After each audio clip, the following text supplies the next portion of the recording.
అందరికీ నమస్కారం అండి. నేను మీ రాధిక. కార్తీక మాసంలో 24వ రోజు పారాయణము ఈరోజు తెలుసుకుందాము.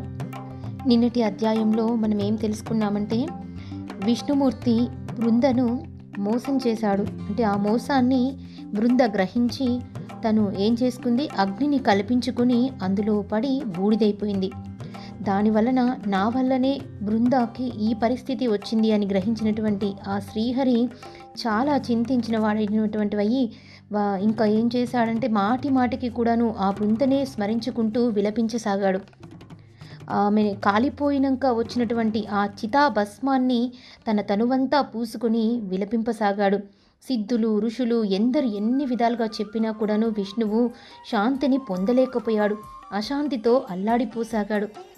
ఇదంతా కూడాను ఇక్కడ జరిగింది. అయితే ఇక్కడ యుద్ధ రంగంలో అతిలోకమైన శివశౌర్యానికి చిన్నబుచ్చుకున్న జలంధరుడు పునః ఈశ్వరుణ్ణి సమ్మోహింప చెయ్యదలచి మాయాగౌరిని సృష్టించాడు. ఒక రథంపై కట్టివేయబడి నిశుంభాది నిశాచరుల చేత వధింపబడుతూ ఉన్నటువంటి ఆ మాయా గౌరిని చూశాడు శివుడు. చూడగానే ఉద్విగ్న మానసుడైన ఉగ్రుడు యుద్ధాన్ని, తన పరాక్రమాన్ని, కర్తవ్యాన్ని విస్మరించి ఉదాసీనుడై ఉండిపోయాడు. అంటే పార్వతీదేవిని అక్కడ ఎవరో కట్టివేసి ఉన్నట్టుగా మాయని సృష్టించాడు జలంధరుడు. ఆ పార్వతి కట్టివేయడాన్ని చూసినటువంటి పరమేశ్వరుడు ఉదాసీనుడై నిశ్చరుడై అట్లనే ఉండిపోయాడనమాట. అదే అదునుగా జలంధరుడు ఆపుంకశానకాలైనటువంటి 3 బాణాలను శివుని శిరస్సుపైన, వక్షస్థలం పైన, ఉదరమందున అంటే శివుని యొక్క తలపైన మరియు ఛాతిపైన మరియు పొట్టభాగమందు 3 చోట్ల కూడాను 3 బాణాలని ప్రయోగించాడు. అయినా కూడాను ఈ జంగమయ్యలో చలనం రాలేదు. అంటే ఆ పరమేశ్వరుడు ఎలాంటి చలనం కూడా లేదన్నమాట. ఎందుకంటే ఆయన అక్కడ మాయాని సృష్టించాడు కదా జలంధరుడు, పార్వతీదేవిని అక్కడ కట్టిపడేసినట్టుగా. అదే చూస్తూ నిశ్చేష్టుడైపోయి ఉన్నాడు శివుడు. కాబట్టి ఈ జలంధరుడు ప్రయోగించినటువంటి ఆ 3 బాణాలు అతని శిరస్సు పైన, వక్షస్థలం పైన, ఉదరమందు ఎక్కడ తలిగినా, ఈ 3 చోట్ల తలిగినా కూడా అతని లోపల ఎలాంటి చలనము కూడా రాలేదు. అటువంటి సమయంలో అదంతా రాక్షస మాయగా బ్రహ్మదేవునిచే బోధించబడిన వాడై కోలుకొన్నటువంటి ఆ పరమేశ్వరుడు జ్వాలామాలతి భీషణమైన రౌద్ర రూపాన్ని ధరించాడు. బ్రహ్మచేత ఇదంతా మాయ, గౌరి ఏమీ కట్టివేయబడలేదు అని తెలుసుకున్నటువంటి పరమేశ్వరుడు రౌద్ర రూపాన్ని ధరించాడు. ఆ స్వరూపాన్ని చూసేందుకు సహితము శక్తి చాలక అనేక మంది రాక్షసులు పారిపోసాగారు. అలా పారిపోతున్న వారిలో ఉన్న అగ్రనాయకులైన శుంభ నిశుంభులను చూచిన రుద్రుడు పారిపోతున్న వాళ్ళంతా పార్వతి చేతిలో మరణించెదరుగాక అని శపించాడు. అది గమనించిన జలంధరుడు బాణవర్షంతో అంధకారాన్ని కల్పించాడు.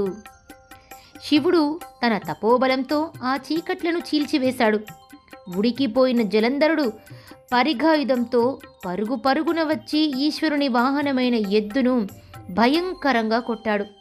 ఆ దెబ్బకు నంది యుద్ధరంగం నుండి పరుగు తీయసాగింది. దానిని మళ్లించడం సాంబశివునికి కూడా సాధ్యం కాలేదు. ఎక్కడా లేని కోపం వచ్చింది పరమేశ్వరుడికి. వెనువెంటనే సుదర్శన చక్రాన్ని ప్రయోగించాడు. భూమి ఆకాశాలను దహింపజేసి వేయగలిగినంతటువంటి వేగవంతమైన ఆ చక్రము చూపరులను భయభ్రాంతులను చేస్తూ వెళ్ళి జలంధరుడి తల నరికి నేలపై పడవేసింది. అతని మొండెంలోంచి వెలువడ్డ తేజస్సు ఈశ్వరునిలో లీనమైపోయింది. బ్రహ్మాది దేవతలందరూ కూడాను ఎంతో సంతోషపడిన వారై వాళ్ళ శిరస్సులు వంచి ఆ చంద్రశేఖరునికి నమస్కరిస్తూ స్తుతించారు, కృతజ్ఞతలు చెప్పుకున్నారు. అనంతరం బృందామోహితుడై అడవులలో పడి అల్లాడిపోతున్న విష్ణువుని స్వస్థుని అంటే తనని పూర్వపు స్థితికి తీసుకువచ్చేయడానికి ఉపాయాన్ని కూడా చెప్పండి అని చెప్పేసి వీళ్ళందరూ కూడాను పరమేశ్వరుణ్ణి కోరారు. అందుకుగాను పరాశక్తిని వేడుకోమని చెప్పి జయజయధ్వానాల నడుమ సకలగణ సమేతుడై గృహోన్ముఖుడయ్యాడు పరమేశ్వరుడు. అంటే ఇంటి దారి పట్టాడనమాట. శివాజ్ఞ ప్రకారము దేవతలు మహామాయని ప్రార్థించసాగారు.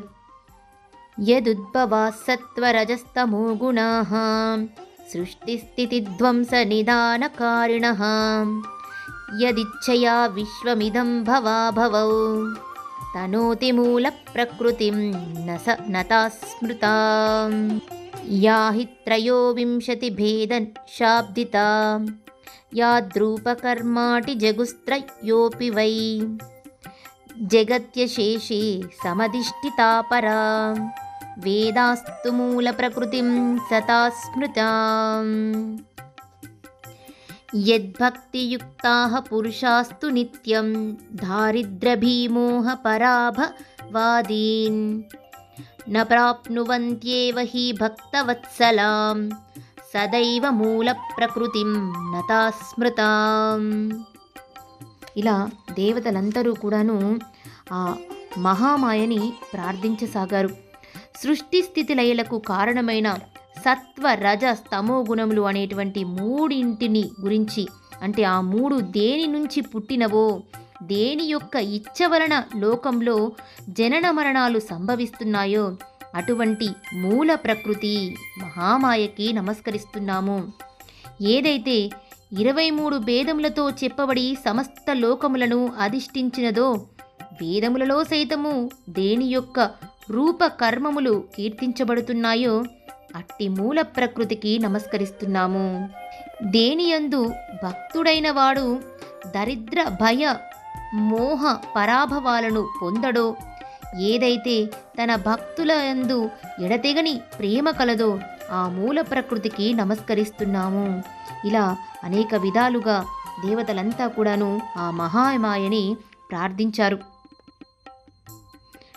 నారదుల వారు ఇలా చెప్తూ ఉన్నారు ఇంకా, స్తవమేతస్త్రిత సంధ్యాం యః పఠేదేకాగ్రమానసః దారిద్ర్యమోహ దుఃఖాని న కదాచిత్ స్పృశంతి తం. దేవతలచే ఆలపించబడినటువంటి ఈ మూల ప్రకృతి స్తవాన్ని, అంటే ఈ మహామాయ యొక్క స్తవాన్ని ఎవరైతే ఏకాగ్ర చిత్తంతో త్రిసంధ్యలా పఠిస్తారో, అంటే 3 వేళలా ప్రతిరోజు ఉదయము మధ్యాహ్నము సాయంకాలము కూడాను 3 వేళలా ఎవరైతే ఈ స్తవాన్ని పఠిస్తారో వాళ్ళు ఏనాడు కూడా దరిద్రాన్ని కానీ, భయాన్ని కానీ, మోహాన్ని కానీ, దుఃఖాన్ని కానీ, అవమానాన్ని కానీ పొందరు అని చెప్పేసి అన్నారు. ఇప్పుడు చూద్దాం ఇంకా. ఈ విధంగా దేవతలు ప్రార్థన చేయగానే ఆకాశంలో జ్వాలాయుతమైన అద్భుత తేజస్సు ఒకటి కనపడింది. ఓ దేవతలారా, త్రిగుణాల రీత్యా నేను త్రిమూర్తులను ధరించి ఉన్నాను. రజోగుణం వలన లక్ష్మీగాను, తమోగుణం వలన సరస్వతిగాను, సత్వగుణం వలన పార్వతిగాను విలసిల్లుతున్నది నేనే. కావున మీ వాంఛా పరిపూర్తికై ఆ లక్ష్మీ పార్వతీ సరస్వతులను ఆశ్రయింపుడని ఆదేశించి అంతర్ధానమైపోయింది ఆ మహామాయ.